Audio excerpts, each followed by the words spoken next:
বিশ্বাস করেন এই নগ্ন সমাজেও অনেক ছেলে মেয়ে আছে শুধু একমাত্র মাওলানা সাহেবের কথায় এখনো সে নিজেকে পবিত্র রেখেছে, এখনো নামাজ পড়ে আল্লাহর পথে থাকতে চায়।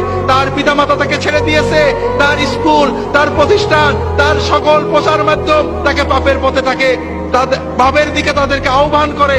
এরপরেও ওই যুবক, ওই কিশোর শুধুমাত্র ঈমানি চেতনায়, শুধুমাত্র আল্লাহর ভয়ে এখনো ভালোর পথে থাকে। এইরকম শত শত হাজার হাজার যুবক আমাদের দেশে রয়েছে। হাজিরিন, কিন্তু এরা কতদিন থাকবে?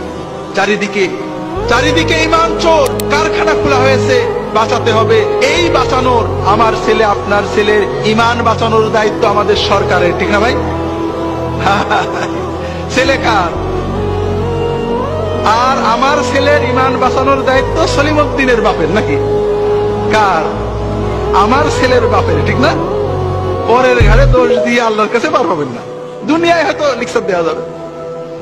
বড় আফসোস লাগে আমাদের মুসলমান অভিভাবকেরা, ঢাকা শহরের মানুষেরা সারাদিন ব্যবসা করেন, চাকরি করেন, অবসর সময় টিভি দেখেন, ক্লাবে যান, কিন্তু ছেলে মেয়েদেরকে সময় দেন নাকি?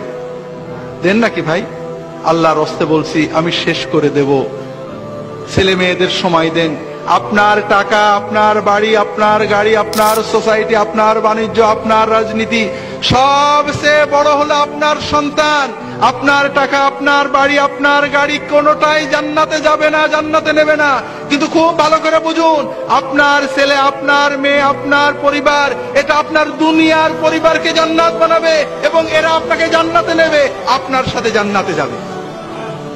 যদি আপনি সময় দিতে পারেন, ছেলে মেয়েদের কাছে সময় দিন। প্রতিদিন 3 বেলা ছেলে মেয়েদের নিয়ে একসাথে খাওয়া দাওয়া করুন, তাদের সাথে বেড়ান, তাদেরকে সময় দিন, তাদের সাথে নিয়ে মসজিদে যান, নামাজ পড়েন।